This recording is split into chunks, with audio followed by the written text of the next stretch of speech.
అందరికీ praise lord. దేవుని నామానికి మహిమ కలుగును గాక. మీరందరూ బాగున్నారు కదా?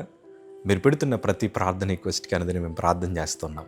మా ఆశ అంతా ఒకటే, ఎక్కడైతే మీరు తృణీకరించబడ్డారో, ఎక్కడైతే వెలివేయబడ్డారో, ఎక్కడైతే గుండెలు పగిలేలాగా ఏడ్చారో అదే స్థలాల్లో నా ప్రభు మీ అందరినీ హెచ్చించబోతున్నారు. విశ్వాసంతో ప్రార్థన చేయండి. ఘనమైన విజయాలు ఖచ్చితంగా నా ప్రభు మీకు దయచేస్తారు. God bless you all. ఈ వీడియో చూస్తున్న మీ అందరి మనస్సు నాకు తెలుసు. మీ అందరూ చాలా ఎక్కువ ఆలోచిస్తున్నారు కదా, నా కుటుంబం ఏమైపోద్దో, నా పిల్లల జీవితం ఏమైపోద్దో, ఉద్యోగం వస్తుందో రాదో, నా ఆరోగ్యం మరలా తిరిగి వస్తుందో రాదో, నేను గతంలో చాలా సంతోషంగా ఉన్నాను, ఆ సంతోషాన్ని మరలా నేను అనుభవిస్తానో లేదో అని ఎన్నో ఆలోచనలు. కొంతమంది ఈ పోటీ ప్రపంచాన్ని చూసి మనకంటే తెలివైన వాళ్ళు చాలామంది ఉన్నారు, మనకంటే ధనవంతులు చాలామంది ఉన్నారు, మనకంటే జ్ఞానవంతులు చాలామంది ఉన్నారు. వారందరి మధ్యన నేను నిలబడగలనంటావా అన్న ఆలోచన మీలో చాలామందికి ఉంది. మన కుటుంబాలు ఎలా పోషించుకుంటాం, మన జీవితం ఏంటో అర్థం కాక ఎంతోమంది కలవరపడుతున్నారు. నేను ఒక ప్రశ్న మిమ్మల్ని అడుగుతాను. దేవుడు పోషించలేడు అనుకుంటున్నారా? దేవుడు మిమ్మల్ని బలపరచలేడు అనుకుంటున్నారా? ప్రభు మిమ్మల్ని ఒంటరిగా విడిచిపెడతారనుకున్నారా? లేదయ్యా, మీరందరూ ప్రభు మీద ఆధారపడుతున్నారు కదా. మీ అందరినీ నా ప్రభు ఎన్నడూ విడిచిపెట్టే దేవుడు కాదు. నా హృదయపూర్వకంగా ఈ మాట మీతో పంచుకుంటున్నా. దేవుని వాక్యంలో స్పష్టంగా రాయబడింది. కీర్తనల భాగం 34 కీర్తన 10వ మాట చదవగలిగితే, సింహపు పిల్లలు లేమిగలవై ఆకలిగునను, యెహోవాను ఆశ్రయించు వారికి ఏ మేలు కొదువై ఉండదు. ఈ మాట మీరు అందరూ హృదయాన్ని పెట్టుకోండి. నా ప్రభు మనందరినీ పోషించగలిగిన దేవుడు ఆయన. ఏ రంగాలలో మీరు అడుగుపెట్టినా వాటిలో మిమ్మల్ని స్థిరపరిచి ఆశీర్వదించగలిగిన దేవుడు ఆయన. లేమి స్థితిలో నుండి ఉన్నతమైన స్థితికి తీసుకెళ్ళగలిగిన దేవుడు ఆయన.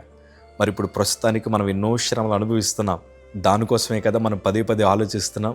నేను అంటాను, మీ సమస్త భారాన్ని ప్రభు మీద వేయండి. దేవుడు మీ చరిత్రను మార్చగలిగిన దేవుడు. ఈరోజు సేవకుడిగా మీ ముందరున్నాను.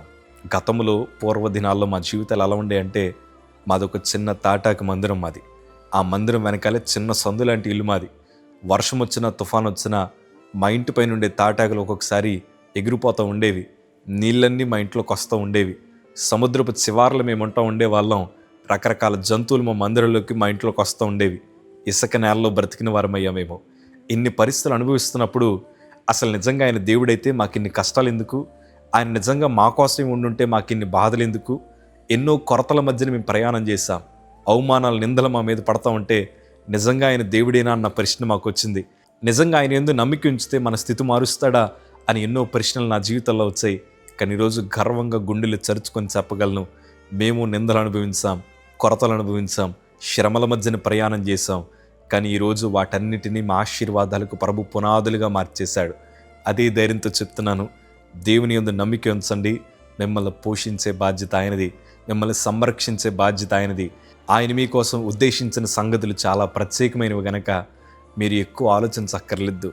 దేవుని వైపు చూడండి చాలు. మిమ్మల్ని ఆయన పోషిస్తాడు, మిమ్మల్ని బలపరుస్తాడు, ఆరోగ్యం ఇచ్చి నిలబెడతాడు. పడిపోయిన చోటే మిమ్మల్ని లేవనెత్తి ఘనమైన సాక్షిగా దేవుడు వాడుకుంటాడు.